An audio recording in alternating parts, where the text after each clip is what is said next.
बिस्मिल्लाहिर्रहमानिर्रहीम। जी बच्चों, आज हम unit number 6 enzymes biology class 9 को देखने वाले हैं। इसमें हम देखेंगे करेक्टरिस्टिक्स ऑफ इंजाइम्स क्या हैं। तो करेक्टरिस्टिक्स से पहले मैं आपको थोड़ा सा ये बता दूं कि इंजाइम्स कितनी किस्म के होते हैं, टाइप ऑफ इंजाइम कौन सी हैं, और फिर हम प्रॉपर्टीज़ ऑफ इंजाइम को भी देखेंगे। नेक्स्ट हम जाके देखेंगे कि इसकी करेक्टरिस्टिक्स क्या क्या हैं।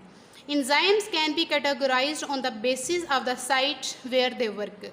जिस जगह पे इंजाइम एक्ट करते हैं उनकी बेस पे इंजाइम को दो पार्ट्स में डिवाइड किया गया है। 2 टाइप्स हैं इसकी। फर्स्ट वन हमारे पास आ जाते हैं extra cellular enzymes. Extra cellular enzymes वो इंजाइम्स होंगे जो कि सेल के बाहर रह के एक्शन करेंगे। उसकी एग्जांपल हमारे पास आ जाती है pepsin enzyme working in the stomach cavity. ये ब्लॉक में लिखा होगा आपके पास बुक में। उसके बाद है इंट्रा सेलुलर इंजाइम। तो इंट्रा सेलुलर इंजाइम्स वो होंगे जो कि सेल के अंदर रह के रिएक्शन करेंगे। Enzymes of glycolysis. तो ग्लाइकोलाइसिस एक ऐसा प्रोसेस है जिसमें ग्लूकोज की ब्रेकडाउन होती है। तो enzymes of glycolysis working in the cytoplasm. Cytoplasm हमारे पास क्या है, सेल ऑर्गेनेलिस है।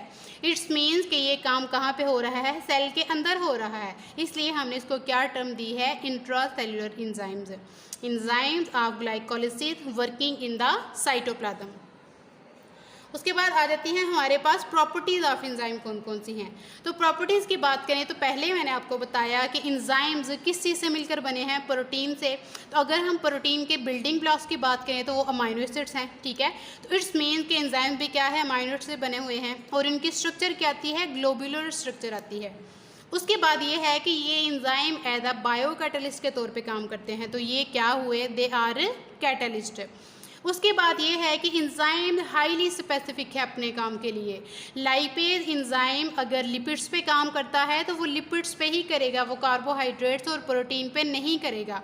इंजाइम्स क्या हैं, हाईली स्पेसिफिक हैं, ठीक है। ये आपने बात याद रखनी है कि लिपिड्स पे जो एंजाइम काम करता है वो लाइपेज है, कार्बोहाइड्रेट्स पे जो एंजाइम काम करता है वो अमाइलेज है, जो प्रोटीन पे एंजाइम काम करेगा वो प्रोटीज है। तो प्रोटीज एंजाइम्स प्रोटीन पे ही काम करेगा, वो लिपिड्स या कार्बोहाइड्रेट्स पे काम नहीं करेगा। और अगर हम अमाइलेज की बात करें तो अमाइलेज कार्बोहाइड्रेट्स के लिए ही स्पेसिफिक है, वो लिपिड्स या प्रोटीन पे काम नहीं करेगा। उसके बाद आ गया जी being protein they are coded by the DNA. Protein nature होते हुए हमने ये कह दिया है कि एंजाइम प्रोटीन से मिलकर बने हैं। तो प्रोटीन में क्या है, अमाइनो एसिड्स हैं। तो प्रोटीन के होते हुए ये कोडेड हैं किस में, डीएनए के साथ। उसके बाद ये है कि एंजाइम लोअर करते हैं एक्टिवेशन एनर्जी को। ये प्रीवियस लेक्चर में मैंने आपको बताया था कि एंजाइम किस तरह से एक्टिवेशन एनर्जी को लोअर करते हैं। तो ये भी एक इनकी प्रॉपर्टीज़ आ गई कि एंजाइम जो हैं वो एक्टिवेशन एनर्जी को कम करते हैं।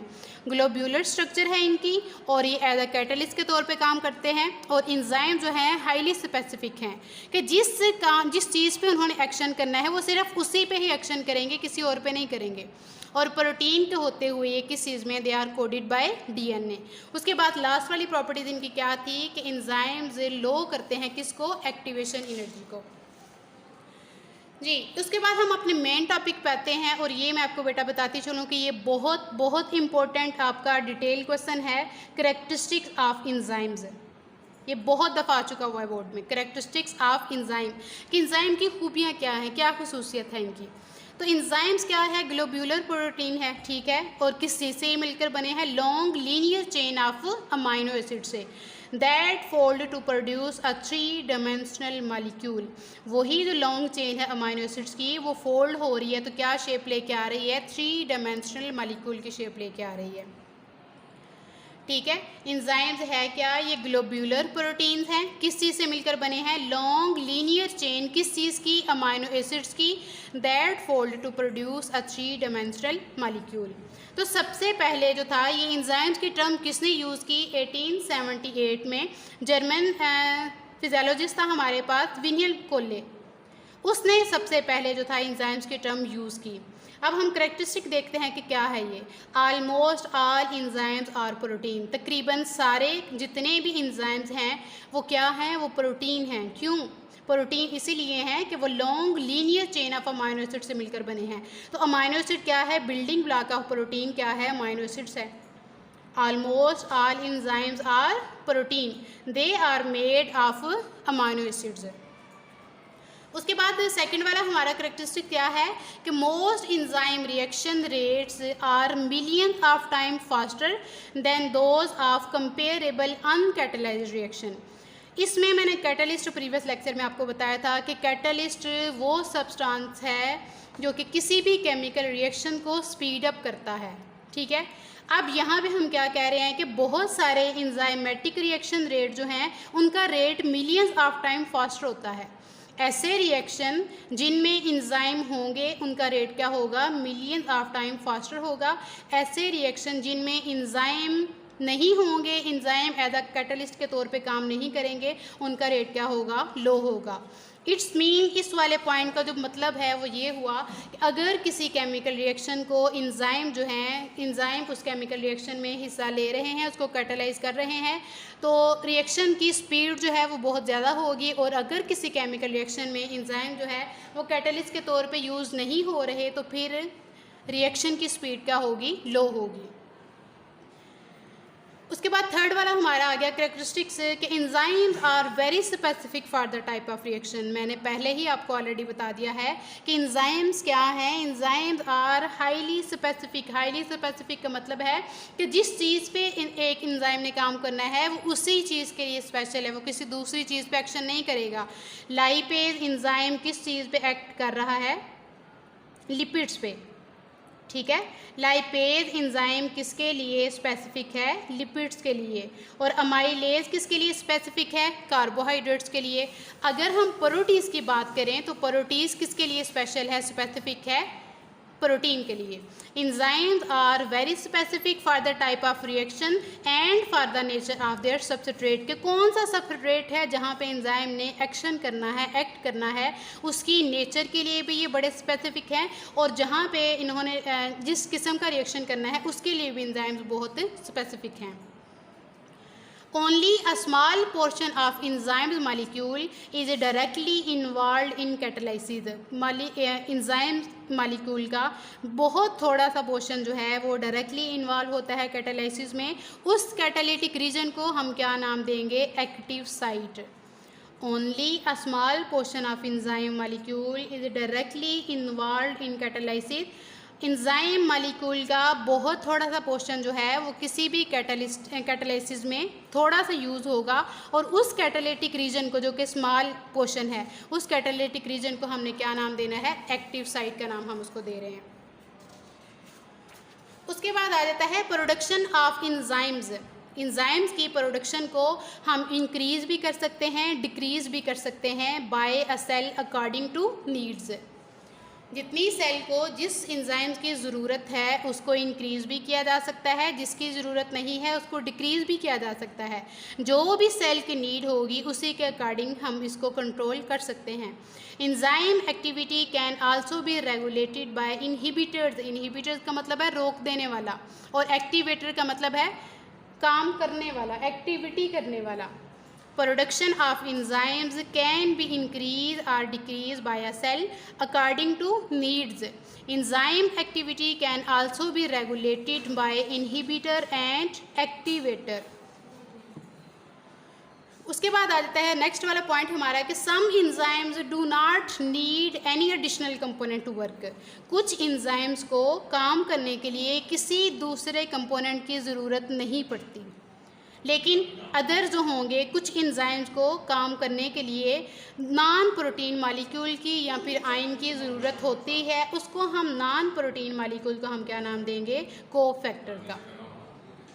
Some enzymes do not need any additional component to work. Other requires non-protein molecule or ions called cofactor. कुछ इंजाइम्स को काम करने के लिए किसी भी अजाफी कंपोनेंट की ज़रूरत नहीं होती, लेकिन कुछ को होती है, और वो जिनकी ज़रूरत होती है वो क्या होंगे, वो नॉन प्रोटीन होंगे, जबकि इंजाइम खुद क्या है, ये प्रोटीन ही नेचर है। तो जो नॉन प्रोटीन मालिक्यूल या फिर आयंस होंगे उनको हम क्या नाम देंगे, कोफैक्टर का नाम देंगे। तो कोफैक्टर्स क्या है, कोफैक्टर जो है वो ऑर्गेनिक भी हो सकता है और इनऑर्गेनिक भी हो सकता है। अगर कोफैक्टर इनऑर्गेनिक है तो उसमें मेटल्स आयंस हो सकते हैं, सोडियम है, पोटाशियम है, मैग्नीशियम, या फिर ऑर्गेनिक कोफैक्टर भी हो सकता है जैसे कि फ्लेवन और हीम है हमारे पास, उसकी एग्जांपल। को फैक्टर जो है वो क्या है, ऑर्गेनिक और इनऑर्गेनिक दोनों पॉसिबिलिटीज़ में, ये अकॉर्डिंग टू नीड है, ये दोनों पॉसिबिलिटीज़ हो सकती हैं। उसके बाद आ गया हमारे पास कि प्रोस्थेटिक ग्रुप क्या है। इसी को फैक्टर की बात, को फैक्टर कितनी किस्म के हैं, 2 टाइप्स की, ऑर्गेनिक को फैक्टर और इनऑर्गेनिक को फैक्टर। अब प्रोस्थेटिक ग्रुप इसी से लिंक्ड है। अगर ऑर्गेनिक को फैक्टर जो है वो टाइटली बॉन्ड है इंजाइम के साथ तो फिर हम उसको क्या नाम देंगे, प्रोस्थेटिक ग्रुप का। अगर ऑर्गेनिक को फैक्टर जो है वो टाइटली बॉन्ड है इंजाइम के साथ तो उसको हम क्या नाम देंगे, प्रोस्थेटिक ग्रुप का। और अगर ऑर्गेनिक को फैक्टर जो है वो लूजली अटैच है इंजाइम के साथ, अगर टाइटली अटैच है तो प्रोस्थेटिक ग्रुप है, और अगर लूजली अटैच होगा तो फिर हम उसको क्या नाम देंगे, को इंजाइम का नाम देंगे। Coenzyme transport chemical groups from one enzyme to another. तो को इंजाइम का फंक्शन क्या है कि ये केमिकल ग्रुप्स को एक इंजाइम से दूसरे इंजाइम में क्या करते हैं, ट्रांसपोर्ट करेंगे। तो को इंजाइम की एग्जांपल हमारे पास क्या आ गई, विटामिन, राइबोफ्लेविन है, थायामीन है एंड फोलिक एसिड, ये सारे के सारे एक्ट करते हैं एज अ को इंजाइम। उसके बाद हम देखते हैं कि मेटाबॉलिक पाथवे क्या है। One enzyme takes the product of another enzyme as a substrate. एक इंजाइम जो है वो दूसरे इंजाइम के प्रोडक्ट को यूज़ करेगा एज अ सब्सट्रेट के तौर पे। एक इंजाइम दूसरे किसी इंजाइम का जो प्रोडक्ट बना होगा उसको एज अ सब्सट्रेट यूज़ करेगा। रिएक्शन के बाद product is passed on to the next enzyme, product जो है वो किसी दूसरे वाले इंजाइम के पास चले जाएगा। तो several enzymes can work together in a specific order. इस तरीके में कई इंजाइम जो हैं वो मिल के एक ख़ास तरतीब के साथ एक स्पेसिफिक ऑर्डर में काम करेंगे। उस स्पेसिफिक ऑर्डर को हम क्या नाम देंगे, मेटाबॉलिक पाथवे का। एक इंजाइम क्या करेगा, किसी भी दूसरे इंजाइम का जो प्रोडक्ट होगा उसको यूज़ करेगा एज अ सब्सट्रेट के तौर पे। तो रिएक्शन कंप्लीट होने के बाद जो इस वाले का प्रोडक्ट बनेगा वो चला जाएगा अगले वाले इंजाइम के पास। तो इसी तरीके के साथ मैनी इंजाइम जो हैं वो जब इकट्ठे हो के एक स्पेसिफिक ऑर्डर में स्पेसिफिक पैटर्न में काम करेंगे तो वो क्या चीज़ बना देंगे, मेटाबॉलिक पाथवे को बना देंगे। ओके बेटा, ये थे हमारे कैरेक्टरिस्टिक्स। इंशाल्लाह नेक्स्ट वाली वीडियो में हम मैकेनिज़्म और यूजेस ऑफ इंजाइम के, इंजाइम हमारी इंडस्ट्रीज़ में कहाँ कहाँ पे यूज़ हो रहे हैं उसको देखेंगे और मैकेनिज़्म ऑफ इंजाइम देखेंगे। बाकी जो हमारे लास्ट वाले 2 टॉपिक हैं वो तो कट हैं। जितना सिलेबस था इस यूनिट का उसमें से 2 लेक्चर मैंने आपको दे दिए हैं, एक हमारा पीछे रह गया है जिसमें मैं यूजेस ऑफ इंजाइम को देखूँगी और मैकेनिज़्म ऑफ इंजाइम को देखेंगे। ओके जी, तब तक के लिए अपना ख्याल रखिएगा। अल्लाह हाफिज़।